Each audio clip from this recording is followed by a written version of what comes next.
guys, it's me again. Today I wanted to talk about a topic that I am an expert at, and that is breakups and relationships and love. So loss of love really on this one. I wanted to just briefly kind of revert back to like my timeline and how I'll be talking about this. Um, Between the ages for me of 18 to 25, I had 3 back-to-back relationships. Then I took a break, and then I had 3 more back-to-back relationships. And I think I was probably 28, and then last year I was 33. So it was like 5 years, 8 years. But it's all transitional and it all happened for a purpose. I think for the most part, I'm a pretty cool ex-girlfriend to have. So all my ex-boyfriends, hi, what's up? They're all awesome guys. Like I can't even say anything bad about them. It just wasn't the right fit. And I think that that's where a lot of people get stuck, is the fact that like they think that this is forever. And don't get me wrong, I feel like there has to be a sense of like, this is it. Because if you didn't have that thought, then why are you in the relationship to begin with, right? So it's like, we have these thoughts. So the reason why breakups are so hard is because, again, your mind plays tricks on you. And I think I already talked about the ego tricks earlier, but just to recap some of the things that the ego does, or the mind does, right, is just that it sets you up on the preset notion that this is it. So you're like, this is it forever. So you're attached to a future outcome, and when it doesn't happen, guess what? You suffer in the now state. Because a lot of times our relationships aren't really meant to last forever. They're just meant to really show us lessons on what we want, what we'll accept, how to love ourselves. Like there's different reasons why these relationships happen, not just because this is the person that I'm going to spend the rest of my life with. So that's one. Two, once you go through that breakup stage, like it was already hard enough to get to that point to be like, this is it, we can't do this anymore. And then typically there's one person that like has been checked out for probably a couple of weeks or months or whatever it is, or years, even years. And the other person's kind of like a bit more attached. And that person, so really this video is more for that person that's been a little bit more attached, that didn't, one, see it coming, or two, just didn't think it was going to end. So for them, I would say you go through this period of like, the mind self-attacks you. The mind says like, you weren't good enough. It's your reason why this breakup or this relationship didn't work. Like it's ugly to be looking in the mirror and it's like, I'm not pretty enough. Like, what is it in me that they didn't like, because it didn't work?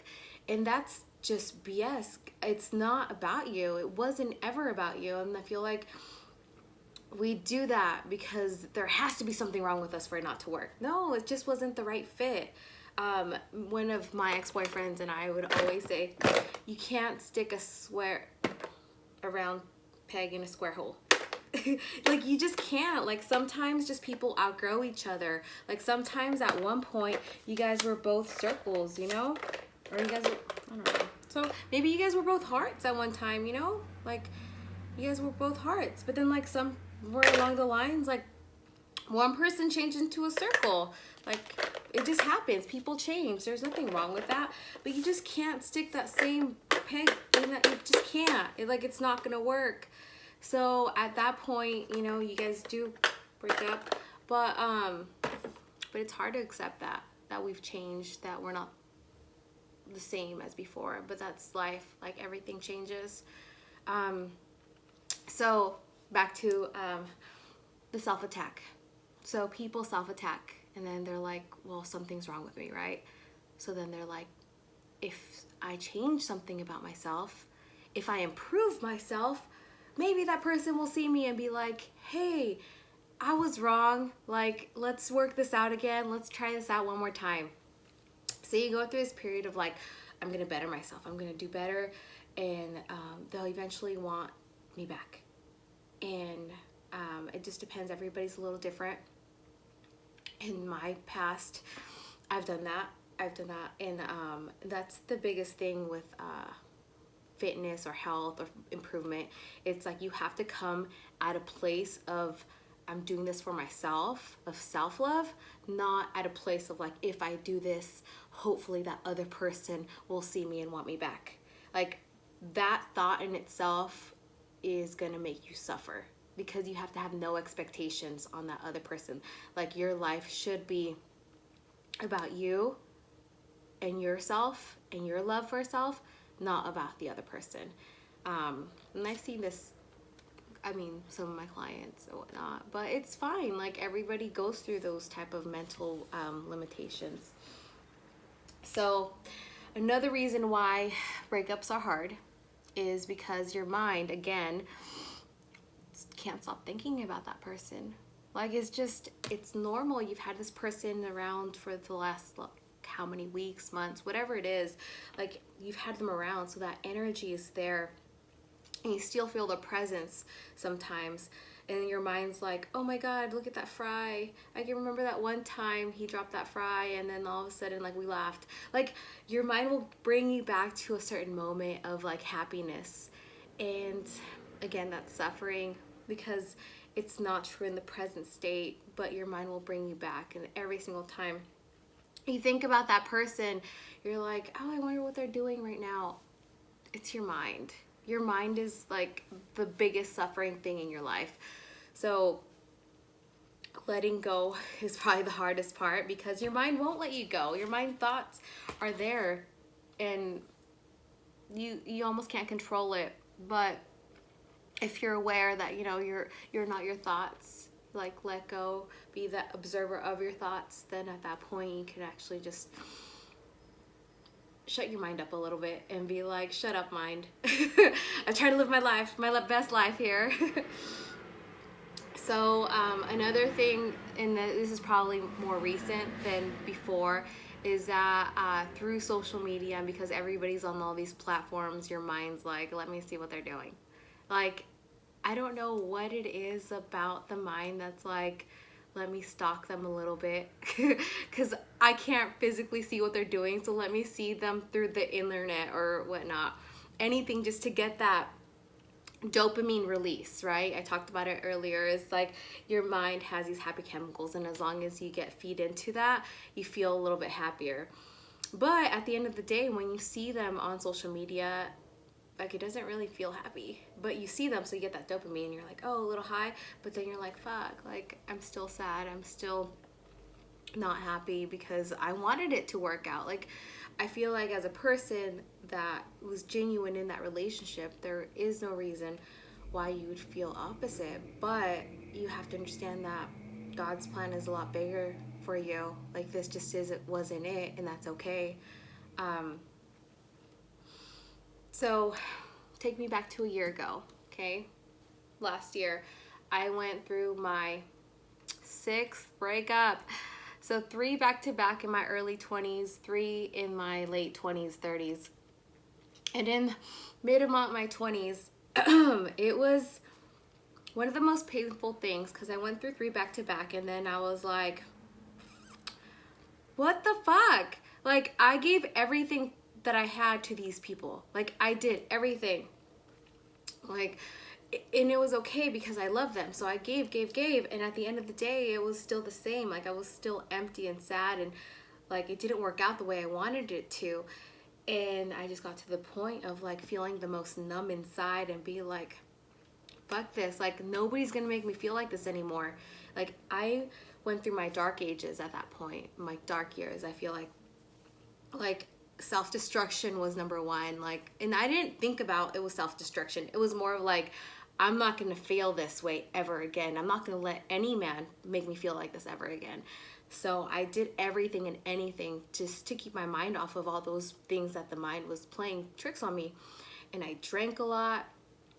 I did things that I'm not proud of and I don't want to say, because it just is what it is. But I was in so much pain. I was like, every guy that I come across, like, you're not gonna make me feel like this. Like, I already felt like this, and I'm so numb to it. And it was the darkest ages. And my relationships were weak with my family. Everything in my life was just like destructive, and I did it to myself because I was just so numb. And last year, after the 3 back-to-back relationships, I was like, I have a choice. I've already done the destructive deed. Like, that shit was like hard, and I did it. And one, I could go back to it and be like, fuck everybody, and like feel the numb as fuck, like, you're not gonna hurt me anymore. Or 2, I could take all this pain and grow from it. And this time in my 30s, I decided to grow from it. I was like, you know what? I already did the craziness. I already destroyed myself more than what I was at. I dug myself up, and now it's time to bring myself up. So that's what I did, is that last year I just kind of went through a state of solitude and just had to find myself, and I had to regain everything that I lost in all those relationships, which was like the self relationship, self-love, finding that relationship with your higher source. This isn't about religion, but I feel like there has to be that relationship to foster, so then that way you can grow as a person. So it doesn't matter who you pray to, but really, really know that whatever higher source is out there for you, like, that higher source wants the best for you and not to suffer. So it's kind of like getting out of your mind, doing those loving things of health and wellness for yourself, not for the fact that somebody else is going to see that and then they're going to think like, oh, you're different, like, let's be together again. That's not where it has to come from. It has to come from, I need to love myself first. I need to show myself the love that I've given to others. And then once you've developed that, you know, then you go into a state of just like living to the happiest moment, doing the things that you've always wanted to do. Like, if you've always wanted to rage out in the middle of the desert at Burning Man, like, do it. This is the time to do it. While you're single, while you're alone, like, you have to do everything that you've always wanted to do. Don't wait for a relationship to do something. Like, I get it. There is a sense of companionship when you go and travel and you do these things together, but being single doesn't have to limit you from what you're doing or what you're experiencing. Like, you should do it now and then enjoy every single moment of it with yourself. And then eventually, maybe you will find that person that will complement you. But there has to be no attachment to it, because when there is attachment, there is suffering. So yeah, that's my message, is just like, grow from it, heal from it, accept it. Letting go is the hardest part of getting over a relationship. Like, letting go of those feelings of hurt, pain, stuff, like everything that is like negative inside. If you hold on to it, I always say, holding on to resentment or fear or anger or any of those emotions is like drinking poison and expecting the other person to die. Like, no, like, you're hurting yourself a lot more if you keep those feelings inside. So just let it go, like, write it out, enlighten it. Like, you can't have those pains internal and just I can't even say that word, compartmentalize. Like, you can't just like let it go and be like, oh, I'm not gonna focus it so it's not there. No, it's there. You need to deal with it, bringing it up to light and be like, shit, this happened. Why does this keep happening? What do I have to shift in my mind for it to change a little bit? Because once you change your mental internal self, then you could self-reflect that love that you have for yourself. You have to find that first, that relationship within. And I mean, that just changed my life completely. Just, it made me see things differently. Like, 1, I don't attach myself. 2, like, my emotions, my feelings, everything is for me first. If I find somebody that could share that with me, cool. If I don't, that's fine too. Like, you have to not stress about it and just enjoy life for what it is. Just relax and just be like, this happened for a reason. It wasn't the right fit, you know? Like now I'm a star. Like, look at me, I'm a star. Like, maybe, like, I'm gonna find that one star, somebody that mirrors me eventually. But, you know, first we had to go through all these shapes. Like, first I had to be a heart, and then I had to be a circle, and then I had to be a square, And then like all these relationships, you know, like they made me who I am. But at the end of the day, now I'm a star, and I'm gonna go with my star hole, and then, and then, you know, it's gonna work out, and it's gonna be awesome. And then if that works out, fine. If it doesn't, you know, that's life. But you have a different mindset, so now you go into it a little bit more healed, a little bit more full of yourself, of love. You have to have that overflow. I always say you can't go into a relationship with half-filled love and then expect them to fulfill you fully. You have to go in with an overflow. So you have to love yourself first. Like you can't just you can't just be like, I'm gonna give you everything because I expect everything in return. Like no, like it doesn't work like that. You just have to do you first. Do you, find yourself, let go. Don't jump into another relationship right away just because you're lonely. Like, I get it. It gets lonely sometimes. Like, but you have to be comfortable being by yourself in solitude. You have to be able to enjoy your own company. And then once you master that, once you master self-love, once you master all these things of healing, like, you're golden. Like, you don't need anybody else. Yeah, you might desire somebody else, but you don't need it. And when there is no need, there is no attachment. And when there is no attachment, there's no suffering. So there you go. Breakups are hard. They're not easy. But if you self-reflect on my experiences, you know, you have to try to go for that light inside, because the outside is a little dark. And trying to seek externally validation, whatever it is, it's a slippery slope. I see that a lot.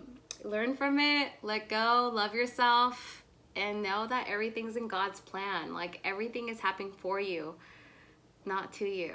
Like, everything in your life is a part of a bigger purpose. And like, once you see the blessing of everything, once you see that these are new beginnings, not new ends, you start living life differently. You start relaxing, you start enjoying, and you start loving. So that is my take on breakups. Hopefully you like it. If not, it's okay. It wasn't for you. But that's me. So have a good one, guys. Bye.